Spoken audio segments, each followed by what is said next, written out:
हाँ जी बेटे, हम बैलेंस शीट को क्लीन करना सीख रहे थे। तो हमने कौन कौन सा कूड़ा निकाल देना है? General reserve, P&L, goodwill, investment fluctuation fund and workman compensation fund. पूरा नाम अभी ना लिखने की जरूरत है, ऐसे IFF और WCF करके भी लिख सकते हैं। हमने कहा जनरल रिजर्व हमेशा हमें बैलेंस शीट की लाइबिलिटी साइड में दिखाई देगा। एंट्री हो जाएगी general reserve to old partners. Logic मैंने क्या बताया? लाइबिलिटी साइड का क्रेडिट बैलेंस होता है, समाप्त करना है तो उसको क्या करना पड़ेगा? डेबिट करना पड़ेगा। General reserve account debit to old partners. कौन सी रेशो में? ओल्ड रेशो में। और प्रीमियम फॉर गुडविल कौन सी रेशो में बढ़ता है? सैक्रिफाइसिंग रेशो में। जनरल रिजर्व कौन सी रेशो में बढ़ता है? ओल्ड रेशो में। P&L ऐसे ही P&L देखो बच्चों, दो जगह दिखाई दे सकता है। बैलेंस शीट की लाइबिलिटी साइड भी दिखाई दे सकता है और कभी कभी बैलेंस शीट की एसेट साइड भी दिखाई दे सकता है। कॉमन सेंस लगानी है। अगर क्रेडिट साइड है, समाप्त करना है, क्या करोगे? इसको डेबिट कर दोगे तो आपकी एंट्री हो जाएगी P&L account debit to old partners. कौन सी रेशो में? ओल्ड रेशो में। 20,000 डिस्ट्रीब्यूट किया, 10,000 और 10,000। वीडियो को पॉज करके नोट करते जाइएगा। लाइबिलिटी साइड में ये चीज़ें हमें मिलती हैं। एसेट साइड की तरफ चलते हैं। एसेट साइड में हमारी गुडविल है और हमने कहा था बैलेंस शीट में गुडविल दिखी तो देखते इसको गोली मारनी है। और गोली मारने की एंट्री, जैसे गुडविल जमीन पे लेट जाएगी, ऐसे गुडविल को गोली मारेंगे तो वह जमीन पे लेट जाएगी। और बच्चों, जमीन पे लेटने का मतलब क्या है? कि गुडविल को हमने क्रेडिट करना है, एंट्री के नीचे वाले पोर्शन में आएगा। तो एसेट साइड में कोई भी चीज़ होगी तो वो ज़मीन पे लेटेगी, टू गुडविल। तो old partners account debit to goodwill account. कौन सी रेशो में? ओल्ड रेशो में। तो गुडविल को कौन सी रेशो में राइट ऑफ करते हैं? ओल्ड रेशो में। What is the old ratio in this question? 1:1। 30,000 को डिस्ट्रीब्यूट करा तो 15,000 एंड 15,000, 15,000 और 15,000। तो ये तो हमने बैलेंस शीट को क्लीन करना सीखा।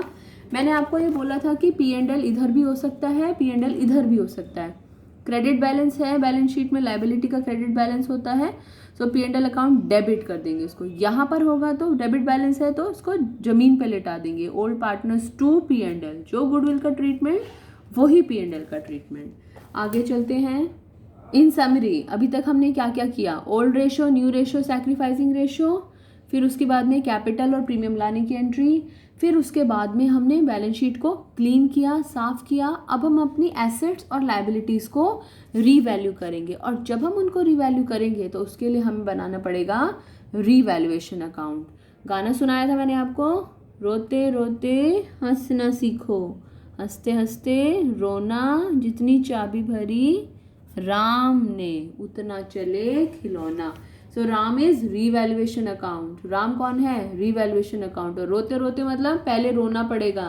पहले रोना पड़ेगा मतलब पहले डेबिट होगा, फिर उसके बाद में क्रेडिट होगा। नॉमिनल अकाउंट का रूल है, रोते रोते हंसना सीखो। और यहाँ पर नुकसान और यहाँ पर फायदा। कैसे इसकी कैलकुलेशंस होती हैं देखते जाते हैं। बच्चों, पहले तो मेरे साथ साथ आप क्वेश्चन पढ़ेंगे और मुझे ये बताएंगे कि फ़ायदा हो रहा है या नुकसान हो रहा है। Machinery to be reduced, machine की कीमत घट गई है, एसेट की कीमत घटती है।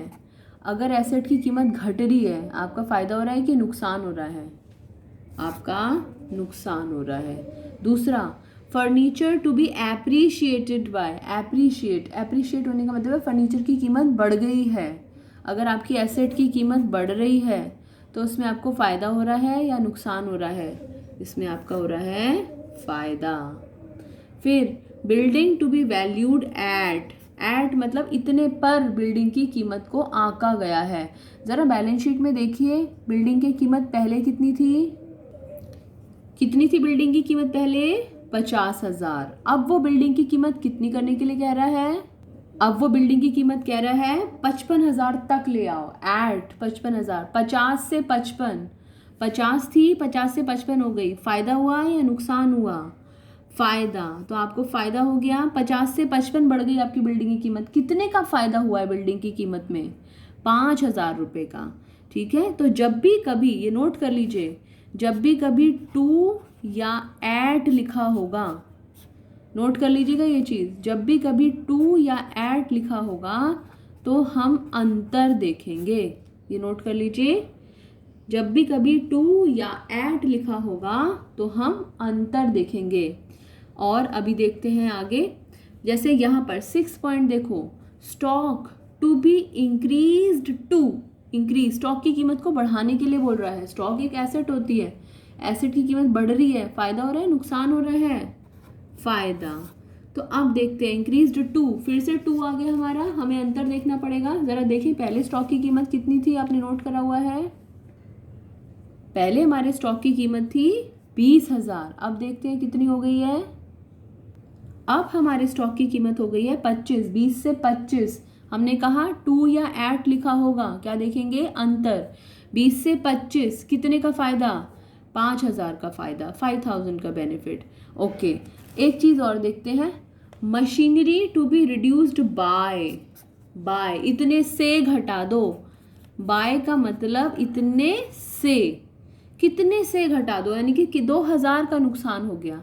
तो जब बाय लिखा होगा, यहाँ पर लिख लीजिए, जब बाय लिखा है तो ये नोट कर लीजिए अपनी नोटबुक में, बाय लिखा है तो वही का वही अमाउंट, वही का वही अमाउंट रीवैल्यूएशन में आएगा। नोट कर लीजिए मेरे साथ साथ, बाय लिखा है तो वही का वही अमाउंट रीवैल्यूएशन में आएगा। और अगर टू या एट लिखा है तो अंतर हमारा रिवैल्यूएशन में जाएगा। बहुत इंपॉर्टेंट है, लिख के इसको इम्पॉर्टेंट नोट लिख के डब्बा बना लीजिएगा, ये आपके काम आएगा रिवैल्यूएशन अकाउंट करने के। चलिए अब बनाते हैं रिवैल्यूएशन अकाउंट। ये 4 आइटम्स हैं, इन 4 आइटम्स में से रोते हुए कितने हैं, एक, केवल एक। और इन 4 आइटम्स में से हंसते हुए कितने हैं, 1 2 3। तो जो रोते हुए है वो रोते हुए साइड चला जाएगा, और जो हंसते हुए हैं वो हंसते हुए साइड चला जाएगा। यानी कि रोता हुआ जो है वो नुकसान की तरफ चला जाएगा, और हंसता हुआ जो है वो फायदे की तरफ चला जाएगा। क्यों आया है नुकसान की तरफ, क्योंकि इसमें हमारी मशीन की जो कीमत है वो घटी है। और यहाँ पर क्या हुआ है, हमारी फर्नीचर की कीमत भी बढ़ी है, हमारी बिल्डिंग की कीमत भी बढ़ी है, और हमारे स्टॉक की कीमत भी बढ़ी है। तो अब देखते हैं कितना अमाउंट आना चाहिए। हमने लिखा machinery to be reduced by ₹2,000, reduced by ₹2,000। मैंने आपको बोला जब बाय लिखा होगा तो वही का वही अमाउंट रिवैल्यूएशन में आएगा। वही का वही अमाउंट मतलब रिड्यूस्ड बाय 2,000। तो रिवैल्यूएशन अकाउंट में कितना अमाउंट आ जाएगा, टू मशीनरी, मेरे साथ साथ नोट कीजिएगा ये, टू मशीनरी अकाउंट 2,000। कितने का नुकसान हो गया है, 2,000 का।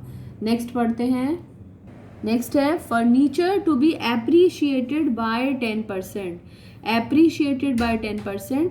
तो देखते हैं फर्नीचर कितना था, हमारा फर्नीचर है 9,000, हमें उसको क्या करना है 10% से बढ़ाना है। तो 9,000 का 10% कितना होता है, 900। तो हमने यहाँ पर लिखना है बाय फर्नीचर 900। हमने क्या सीखा, बाय तो वही का वही अमाउंट, वही का वही मतलब 10% निकाला और यहाँ पर लिख दिया। नेक्स्ट अब बिल्डिंग से related, building to be valued at, हमने कहा टू या एट होगा तो हम अंतर देखेंगे। पहले 50 अब 55, अंतर कितना हो गया 5,000 का। तो हमने अपने रिवैल्यूएशन अकाउंट में लिखा बाय बिल्डिंग 5,000। स्टॉक को देखते हैं, stock to be increased to 25,000। To हमने कहा टू या एट में अंतर 20 से 25 हो गया, 20 से 25, डिफरेंस कितना 5,000। यहाँ पर लिखा बाय स्टॉक 5,000। हमारी रिवैल्यूएशन अकाउंट की पोस्टिंग कंप्लीट हो गई।